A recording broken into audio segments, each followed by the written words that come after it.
Hi everyone, welcome back to the Poets Corner. I'm Anna. Happy February. We made it somehow through January, and all of my hopeful sort of resolutions and I guess predictions for 2020 have just ground themselves to a halt in light of everything that's happened in January. But that being said, I am hopeful for the poetry at the very least. Today I have a poetry book review that I have been holding on to for a really long time, and one that I'm super excited to bring to you guys today, and that is Neil Hilborn's The Future, which, I mean, basically we're in the future now. I think I know that there have been so many instances where in the past where people have looked to 2020 and sort of imagined what it would be like to live in this time period. Now we're here, and I gotta say I'm not impressed yet. However, the year is still young, and in light of everything that's happened, that's actually kind of scary.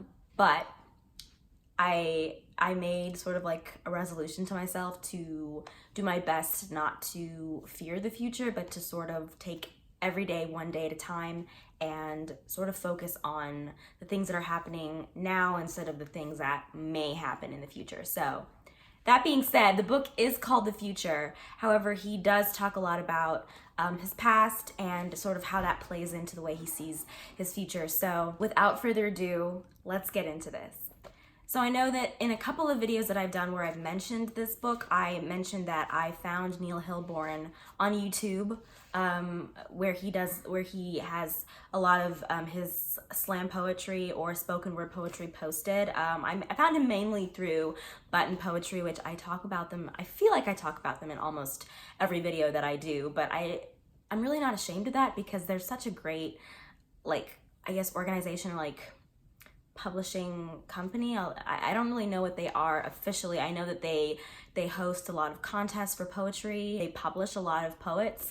So I'm just gonna say that they're kind of like this poetry company. I really love the poets that they sponsor and just the way that they sort of foster a community where people feel comfortable enough to send in their work. Some people get lucky enough to get published, and so Neil, thank God, was one of those people. He is such a great writer in so many different ways. That being said, I really love his spoken word better than his written poetry, just because when I hear him perform, I can hear the passion and like the intonation of his voice and like the way that he meant the poem to be experienced. And that is just something that it can't translate onto paper. So I would highly recommend for you guys to go and find some of his poems on YouTube. I'll put a couple of my favorites down in the description so you guys can go see that. But that being said, it's really fun for me when I read his writing to read the ones that I've heard him perform and be like, oh, I remember exactly how this sounds. And it really brings his perspective to the way that I read his work. But I think the benefit of having written poetry, especially when a poet does a lot of spoken word, is that when you read it, you find your own meaning in it. It's sort of untouched by the poet in that you can read it and find your own meaning, your own perception of it. And so that is definitely one of the benefits that I find in reading poets who do a lot of spoken word. So The Future has 4 parts. They're not really titled, and they're actually, in terms of length of parts, they're pretty decent. As you can see, it's not a very long book. However, his poems are not they're not short.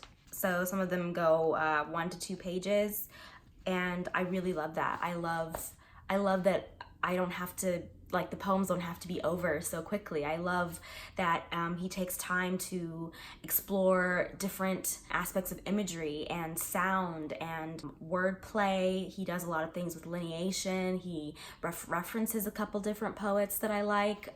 So yeah, I really appreciate the fact that, you know, there is a lot to go through. He also has quotes by different poets and writers, and then also quotes by just random sort of inanimate objects that he comes across in. So like Neil's phone, Neil's notebook, Neil's bike.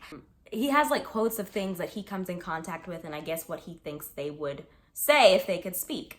And it's really funny, which is another thing that I love about this book. It is hilarious, and his sense of humor is it can be dark sometimes, but it's so funny. And I love that about his work, because oftentimes poetry has this rap of being like, oh, it has to be angsty, or it has to be, you know, somber. And I love funny poetry. I think it's beneficial. And that is not to say that you can't write poetry about really deep and, you know, painful topics, because he does that as well. It's just, I feel like it brings a lot more dimension into a poem when you can add some humor.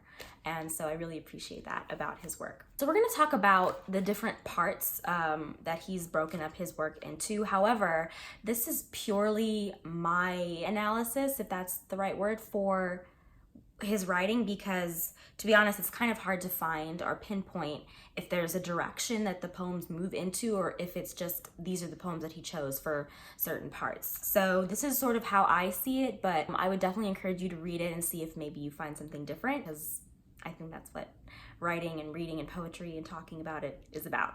I should also mention that he wrote a lot of this when he was touring on the road, and so it incorporates a lot of imagery about the places that he's been to, which is great. It's very much a geographical poetry book. In fact, I think in one of my previous videos I had described it as like a poetry road trip, which I stick to that. I hold to that.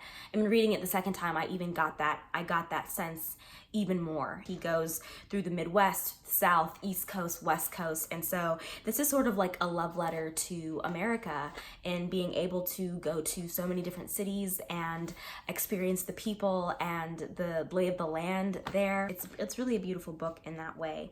So part one, I see it as sort of getting ready for this road trip, sort of getting your affairs in order, maybe leaving people behind or events or memories behind that you're not wanting to remember or think about. It could be even cutting people off that are toxic in your life.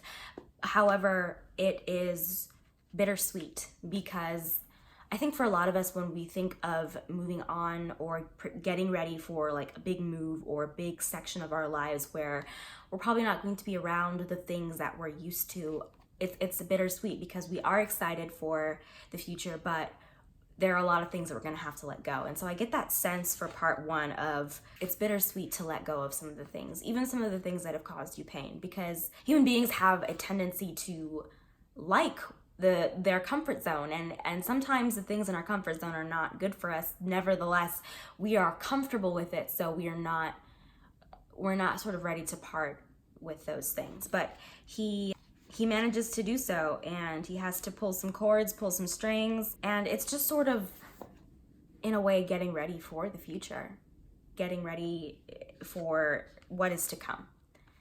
So part two, he begins to introduce a couple of poets or writers, I think, who are influential in his work. He also introduces his mental state, which if you watch Neil's spoken word performances, you will know that he suffers from mental illness. He has a poem entitled OCD, which is heartbreaking and jaw-dropping all in the same time. He mentions depression and anxiety, and so this is where we sort of peel back the layers and dig deeper into who he is as a writer and as a person. So he introduces also in this section some poems that are not, in terms of the formatting, not how he has set up the rest of the poem. So a lot of his poems look like this. So they're, you know, pretty like sort of like block poetry, very simple, sort of straightforward. And then he starts to introduce poems that look like this, where the lines are broken up and it's spaced out more. And it's really interesting because it looks like it'd be easier to read. However, where he chooses to break lines is actually a very awkward place in the sentence. And so I feel like he's trying to set up a rhythm in the way that you read it, where even if it breaks up in the middle, you have to break with it, even though it may not make sense in the poetry. So he delves a little into the past with his father, his family. We also get an even more, I guess, graphic description of his mental health in terms of suicide. This is very much a book where it starts to peel back layers of who this person is. I should also note that his poetry style is very conversational. So he's not sort of waxing poetic about the moon, he's very much talking to you, and it's refreshing to see that in poetry. I've read a couple of poetry that it does maintain a conversational tone, but there's something about Neil's poetry that sort of toes the line between poetic and still conversational, where I don't feel like it's so casual to the point where it doesn't feel like poetry, but it also is relaxed enough for me to sort of relax with it. I don't know if that makes sense, but that's sort of the vibe I get from his poems. So part 3 is really the bulk of the book. It's one of the longer sections, and it's where we start to see a lot of change and I guess reflection, but more in a positive light. So this is more about moving on, about reality, about growing up, sort of the bumps and the bruises that you get along the way of the reality of leaving home or leaving something behind, and how you move on from things like that. He does have a poem in where he mentions or writes it either in response or sort of inspired by Hanif Willis of Durkee, which, as you know, is one of my favorites. And he also writes it almost in the style of Hanif, and I love that. Just to see like two of my favorites sort of cross over, it was just like really exciting for me. This is also about the end of childhood, so he's very much coming to a crossroads where he has to make a decision of how he's going to move forward. Is he going to wallow in his past and how it's affected him? Is he going to grow up and let those lessons teach him how to be better in the future? That's something we all have to come to terms with, and I think he does that beautifully in a very subtle way, where he relates the death of his rat, Henry, to a very hopeful end. The idea of when this rat was alive, it needed him, and one day something else will need him, and he wants to be around for when that happens. And that is not something that I think our society puts a lot of importance in.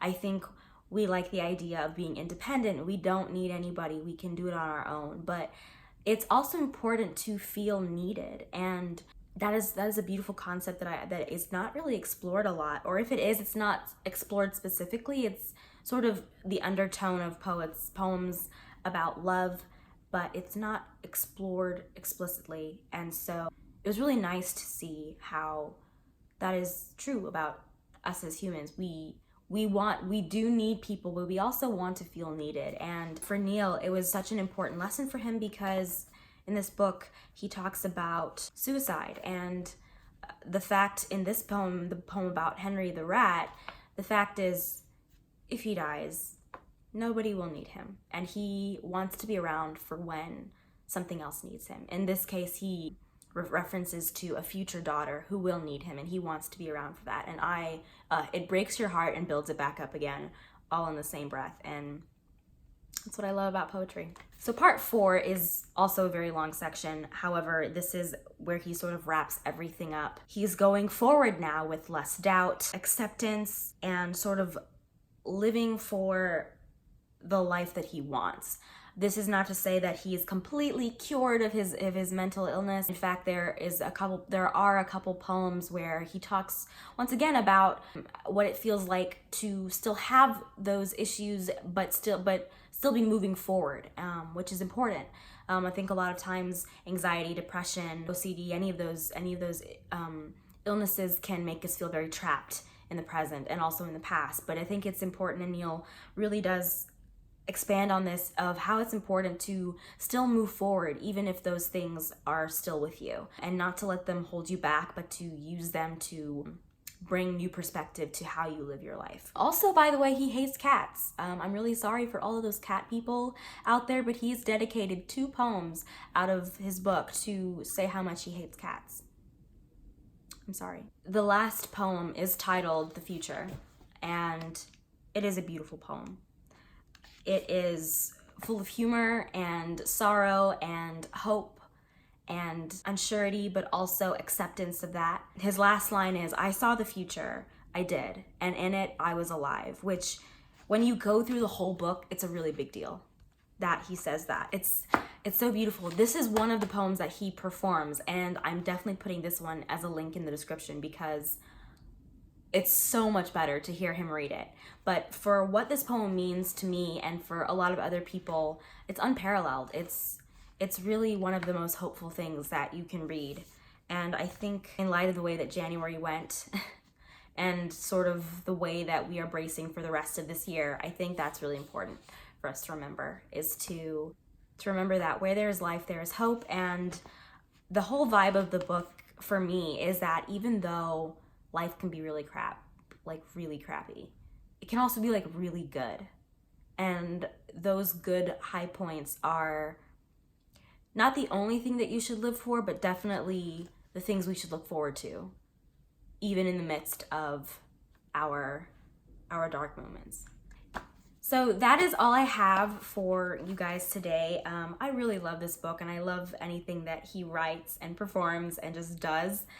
He is currently also touring right now, I think. I feel like he never stops traveling. And so, you know, now that I've introduced you to him, if he's in your city and you're able to go, definitely recommend it, because what better way to experience poetry than when it's like right in your face. Anyways, I hope you guys have a great February. Hopefully I will be able to post again this month. My workload for this semester is beginning to shoot through the roof, and so I'm really hoping that I'll be able to carve out some time to read more books and also to review poetry for you guys. That being said, please keep sending me your poetry. I may not be able to read it right away, but I will definitely put it on a list of things I need to get to when I have time. And yeah, keep reaching out, keep telling me about your experiences, and I hope to see you in my next video. Bye.